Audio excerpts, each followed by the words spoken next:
Passamos então ao período de encerramento do debate na Generalidade do Orçamento de Estado para 2010. Primeiro interveniente, Sr. Deputado José Luís Ferreira. Senhor Presidente, senhoras e senhores membros do Governo, senhoras e senhores deputados, no encerramento do debate na Generalidade do Orçamento de Estado para 2010, a primeira referência que cabe aqui fazer tem a ver com o caminho escolhido pelo Governo para assegurar a aprovação deste orçamento. Tem a ver com a opção política do Governo na escolha dos parceiros, porque a opção quanto ao conteúdo do orçamento e às políticas que dele decorrem estavam já mais que definidas. Muito provavelmente foram apenas necessárias alguns pequenos ajustes.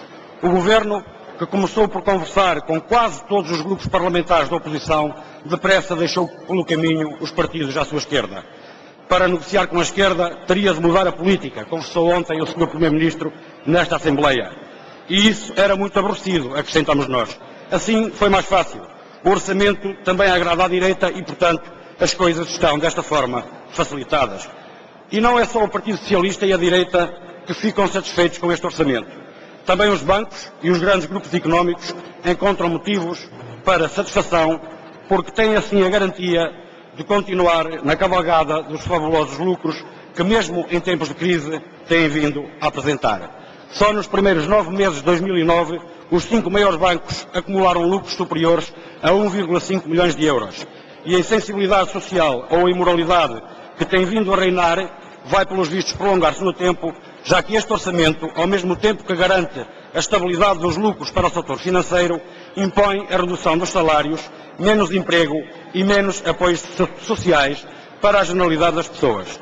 Trata-se de um orçamento que assume a continuidade de uma política vazia e oco no que diz respeito a uma estratégia de desenvolvimento, que se mostra incapaz de combater o maior problema com que nos deparamos atualmente, o desemprego, e que atinge mais de 700 mil cidadãos.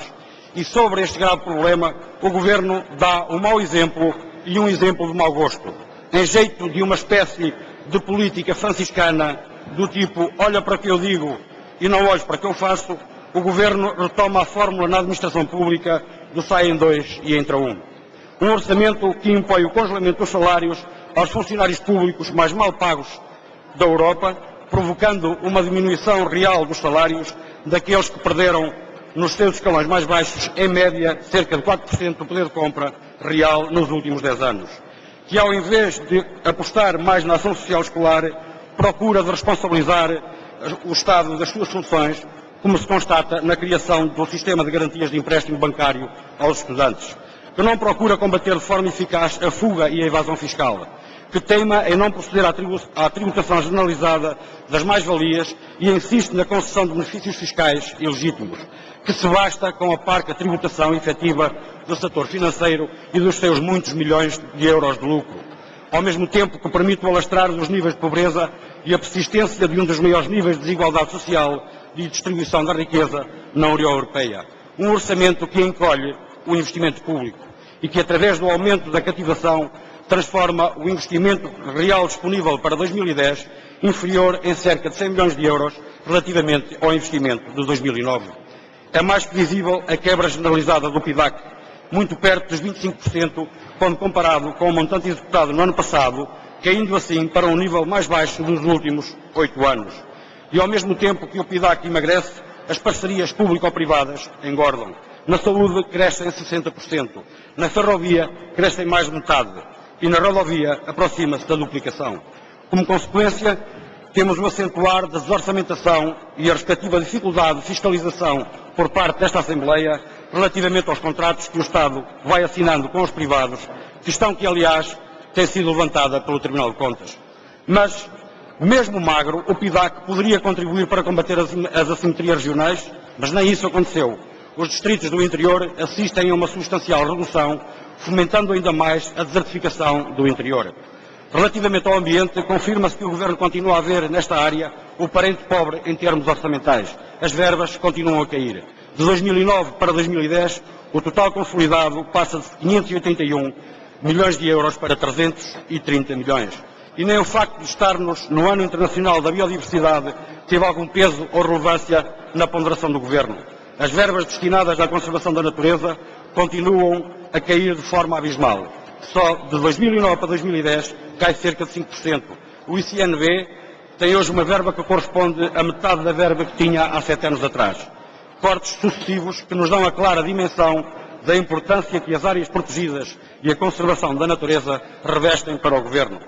Quanto à agricultura, tendo-se verificado atrasos substanciais na definição e aplicação do PRODER nos últimos 3 anos, seria agora de esperar que este ano se procurasse recuperar o atraso desse período, nomeadamente no que toca aos investimentos nas exportações. Mas não, com uma dotação de apenas 600 milhões de euros para o PRODER, o que iremos ter é um potencial desperdício de verbas comunitárias destinadas à agricultura portuguesa. Assistimos assim a uma total incapacidade do Governo para inverter a situação vivida na nossa agricultura, que devia ser encarada como um setor estratégico e que, através da sua modernização, poderia fomentar o desenvolvimento rural, criar e manter de forma sustentada postos de trabalho e caminhar para a nossa soberania alimentar.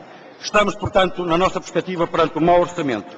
Um mau orçamento porque vai contribuir para agravar o custo de vida e o aumento das desigualdades sociais.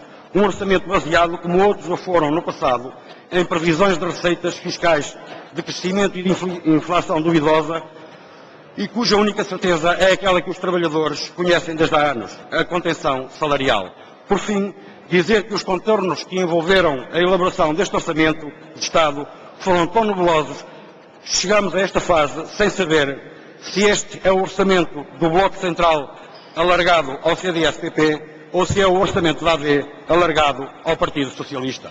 Seja como for, resta-nos a certeza de estarmos perante um orçamento de continuidade com as políticas do passado e cujos resultados, infelizmente, todos conhecemos. E porque se conhecem os resultados dessas políticas, os verdes vão votar contra.